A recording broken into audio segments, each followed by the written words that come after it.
ધારી નગરપાલિકાની ગોરબેદરકારી, સ્મશાન પાસે કચરાના ઢગલા। ધારી નગરપાલિકા અસ્તિત્વમાં આવી ત્યારથી લઈ આજ દિન સુધી હંમેશા વિવાદમાં જ રહી છે। આજે શહેરમાં ભયંકર ગંદકીનો ગંજ જોવા મળી રહ્યો છે, જ્યાં ત્યાં કચરાઓના ઢગલાઓ પણ જોવા મળી રહ્યા છે।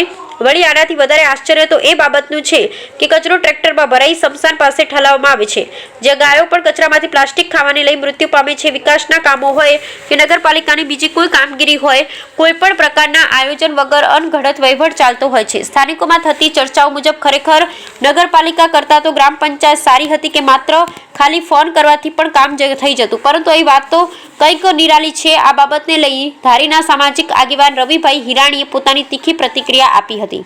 નવનિર્મિત નગરપાલિકા નવનિર્મિત તો નહીં, કેમ કે 1 વર્ષ પૂરું થવા આવ્યું ધારી નગરપાલિકા બની।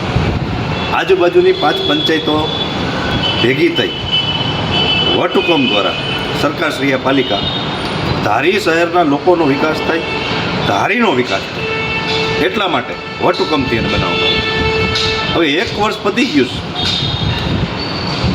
દરેક જગ્યાએ લોકોનો જ્યારે અભિપ્રાય લઈએ ત્યારે આ નગરપાલિકા સંપૂર્ણપણે ખાડામાં જતી દેખાય છે। વિકાસ થવાને બદલે વિકાસ તો રૂંધાઈ ગયો છે, પહેલાં થતો એકદમ રૂંધાઈ ગયો ને રોકાઈ ગયો છે। શહેરની અંદર જ્યારે પ્રાથમિક જરૂરિયાતની વાત કરીએ ત્યારે સફાઈ જ્યારે પ્રાથમિકતા ઉપર આવે ત્યારે આ નગરપાલિકા સફાઈ મામલે સંપૂર્ણપણે નિષ્ફળ ગઈ છે। સ્મશાનવાળા રોડે જ્યાં ડમ્પિંગ થઈ રહ્યું છે, ITIની બાજુમાં જ્યાં કચરાઓના ઢગલા થયા છે, ત્યાં રખડતા ઢોર, ગાયો જેવા પશુઓ કચરો ખાય અને જોખમમાં મુકાય છે। આજુબાજુના રહેવાસીઓ એનાથી પરેશાન છે। શેરીઓની અંદર ગટરો ઉભરાય છે। પાલિકા દરેક જગ્યાએ કચરો પડવા માટે સક્ષમ નથી। એવા અનેક પ્રશ્નો। આ ફક્ત અત્યારે હું ખાલી સફાઈની વાત કરી રહ્યો છું, બાકી ત્યાં પાલિકાની અંદર વિવિધ ટેબલોની અંદર થતી કામગીરીની દરેક ધારીની જનતાને માલુમ છે। અવારનવાર પોતાની અરજીઓ લઈને જઈ રહ્યા છે, એટલે એ તો બધાને ખબર છે। આ સરકારશ્રીને આપણે વિડીયોના માધ્યમથી ધ્યાન દોરીએ, લેખિતની અંદર પણ રજૂઆત કરવાના છે કે આ પ્રકારની સફાઈ વ્યવસ્થા ન ચાલે।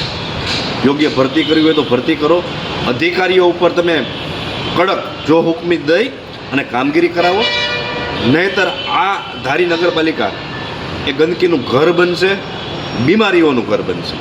આના કરતાં તો ગ્રામ પંચાયત સારી હતી એવા મને અનેક લોકોએ કીધેલું છે કે ગ્રામ પંચાયત સારી હતી, આ વિકાસ દેખાતો નથી।